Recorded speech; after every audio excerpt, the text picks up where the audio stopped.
विनम्र। संसार कई बार विनम्रता को झुकना समझ लेता है। आपने कई बार लोगों को ये कहते हुए सुना होगा कि मैं कभी किसी के समक्ष नहीं झुकता, कभी नहीं झुकता, मैं टूट जाऊंगा किंतु कभी झुकूंगा नहीं। अब देखिए, ये सारी बातें जो है मन में अहंकार भर देती है। अहंकार आपको स्वयं आपके पतन की ओर ले जाता है।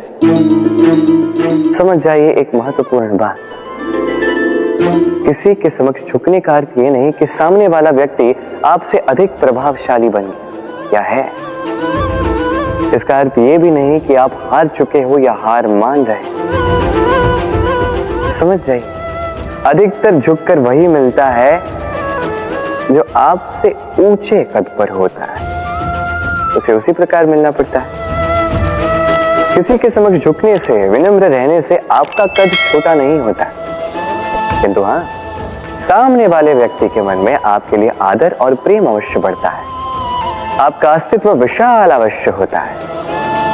तो चयन आपका है, क्या चुनेंगे, विनम्रता या अहंकार? राधे राधे।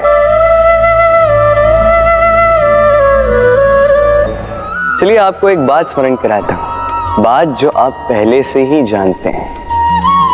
कैसी विचित्र बात है ना। देखिए, आप इस संसार में आने से पूर्व भी ये संसार था, आप इस संसार से जब जाएंगे उसके पश्चात भी संसार रहेगा। अर्थात आपके आने से पूर्व और आपके जाने के पश्चात का समय आपके हाथ में है नहीं। तो आपके हाथ में है क्या? आपके हाथ में है वो समय जिसे आप अभी जी रहे हैं, वो समय जहां आप मुझे सुन रहे हैं, वो समय जहां मैं आपसे बात कर रहा हूं। बस यही आपके हाथ में है। अब इसका आप क्या करेंगे? चिंता करके नष्ट करेंगे? मैं तो यही कहूंगा कि आपको चिंतन करना चाहिए। चिंतन करें कि कैसे इस समय का अधिक से अधिक सदुपयोग किया जा सके, कैसे अधिक से अधिक महान कार्य हम कर सकें, शुभ कर्म कर सकें, कैसे हम सब में आनंद बांट सकें। स्मरण रखिएगा, ये चिंता चिता तक ले जाती है और चिंतन मन को कुंदन बना देता है। राधे राधे।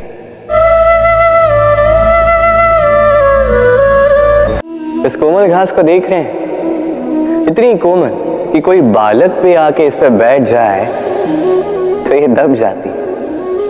एक छोटा सा चूहा कहीं से आ जाए, अपने दांतों से इसे काट सकता है, और यदि कोई हाथी आ गया तो बड़ी सरलता से इसे जड़ से उखाड़ कर फेंक सकता है ना। अब देखिए, मैंने इसी घास को गूंथ कर एक रस्सी बनाई, और अब वही कोमल घास एक शक्तिशाली बंधन में परिवर्तित हो चुका है। ऐसा बंधन जो किसी हाथी को बांधने में काम आ सकता है। वही हाथी जो बड़ी सरलता से इस घास को उखाड़ कर फेंक सकता था। समझे आप? इसी रस्सी की भांति यदि एक साथ रहोगे, एक दूसरे की सहायता करोगे, साथ निभाओगे, तो कितनी भी बड़ी समस्या क्यों ना, उसका हल बड़ी सरलता से आप निकाल पाओगे। राधे।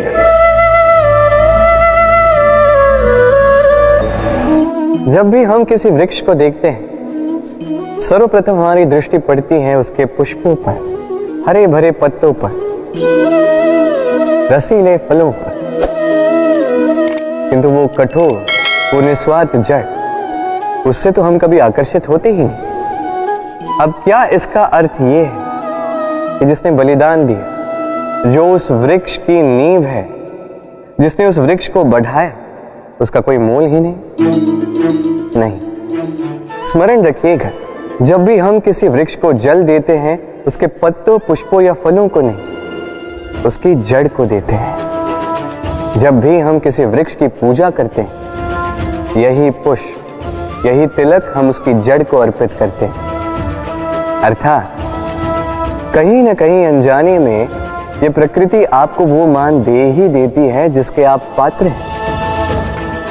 और इसीलिए तो मैं कहता हूं, तो कर्म किए जा, तू फल की चिंता ना कर, तुझे वो मान अवश्य मिलेगा जिसका तू पात्र है, बस विश्वास कर। राधे राधे।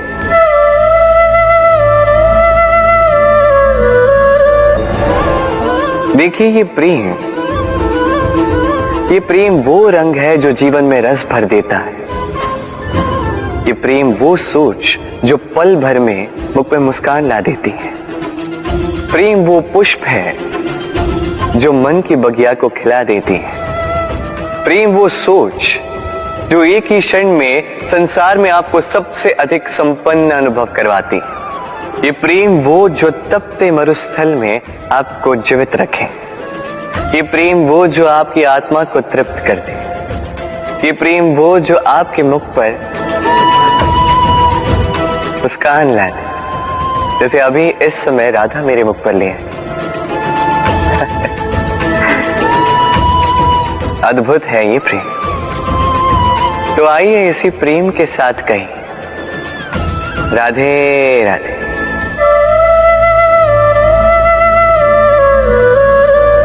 इस तालाब को देख रहे हैं आप? बच्चे, बूढ़े, युवक, किसी से भी मैं पूछ लूं कि ये क्या है तो सबका उत्तर एक ही होगा। उत्तर तब बदलेगा जब प्रश्न ये होगा कि आप इस तालाब के साथ क्या करना चाहें। कोई कहेगा कि मैं यूं ही किनारे पे बैठ के इस जल को स्पर्श करके शीतल वायु का आनंद लेना चाहूंगा। कोई कहेगा मैं इस तालाब में तैरना चाहूंगा। कोई कहेगा मैं एक कागज की नाव बना के इसमें छोड़ना चाहूंगा। कोई कहेगा मैं मछली पकड़कर जीवन यापन करना चाहूंगा, आदि इत्यादि। आपको एक बात बता दूं कि हमारा जीवन भी इसी तालाब की भांति एक समान, किंतु हमें इसके साथ क्या करना है यह निर्णय हमारा है। इस तालाब में आपको मोती भी मिलेंगे, कीचड़ भी मिलेगा। यदि आप मोती पाना चाहते हैं तो आपको उस गहराई तक जाना होगा, उतने प्रयास आपको करने होंगे, तब जाके आप मोती पाओगे। अन्यथा केवल कीचड़ हाथ लगे। किंतु जो मैं सदैव कहता, निर्णय आपका है। राधे राधे। हमारा शरीर प्रकृति की सर्वोत्तम रचना है। जो अंग, जो तत्व हमें मिले, उन सब का अपना अपना एक संदेश है। दो आंखें दी हैं देखने के लिए, दो कान दिए हैं सुनने के लिए, नथुने भी दो हाथ दिए हैं दोहरा परिश्रम करने के लिए, किंतु जीव केवल एक। उस पर भी नुकीले बलिष्ठ दांत दिए हैं उनकी रक्षा के लिए। कभी सोचा है क्यों?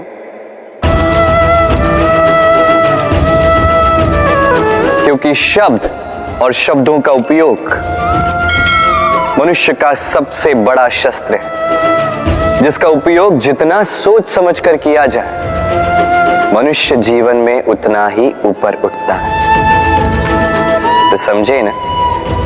देखो, सुनो, समझो अधिक, बोलो कम।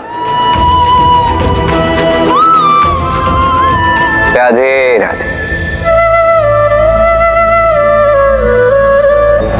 आप इस संसार में ऐसे कई लोगों को जानते होंगे जिन्हें आप स्वार्थी मानते हैं, जो आवश्यकता पड़ने पर ही आपको स्मरण करते हैं, किंतु जैसे ही उनकी आपके सहायता की आवश्यकता पड़ती है, हाथ जोड़कर आपके सामने सज्ज रहते। बड़ा क्रोध आता है ना इन पर, मन खिन्न हो जाता, मन से ये स्वर निकलता है कि इस व्यक्ति की सहायता न करें। ऐसा कभी मत कीजिए।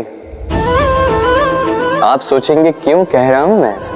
स्मरण रखिएगा, दीपक का स्मरण व्यक्ति केवल तभी करता है जब अंधकार गहरा हो जाता है। उसे स्वार्थी मानकर स्वयं व्याकुल ना हो, स्वयं को दीपक मानकर आनंदित होइए। भाग्यवान समझिए खुद को कि आप इस संसार में किसी की सहायता करने योग्य हैं। किसी के स्वार्थी होने से स्वयं का दृष्टिकोण न बदले। बस ये दृष्टि रखिए स्वयं के परमार्थ पर। मन प्रसन्न होकर बोले, राधे राधे।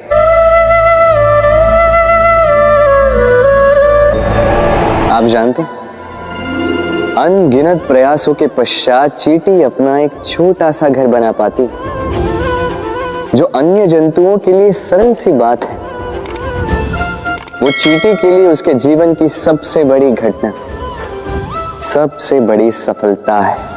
भविष्य में चींटी रहे न रहे, इनके बनाए हुए घर वर्षों पश्चात तक टिके रहते हैं। जीवन में सफलता के साथ भी ऐसा ही होता है।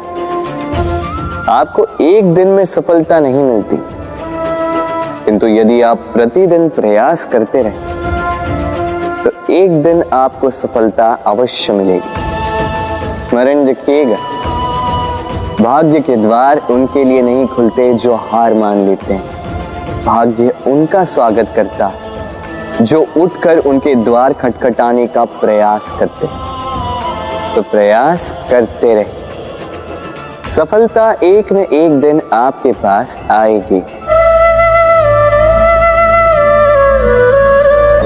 इस फल को देख रहे हैं आप? ये वो फल है जो पेड़ के सबसे ऊपर वाली शाखा पर पाया जाता है। तो जब ये टूटता है तब ये उस आकाश की ओर नहीं जाता जो ऊपर हो, वो जाता है उस धरती की ओर जो नीचे से उसे तक रही होती। क्यों? क्योंकि इस फल को अपनी ऊंचाई का ज्ञान धरती की नीचाई देखकर होता है। यही बात हम मनुष्यों के लिए भी लागू होती है। यदि आप संपन्न हैं तो उनकी सहायता अवश्य करें जो आपसे सामर्थ्य में कम, जिनको सहायता की आवश्यकता।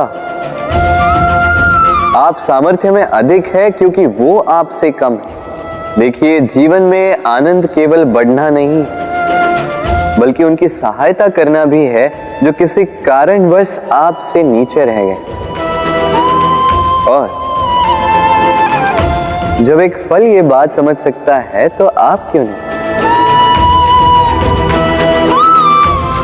राधे राधे।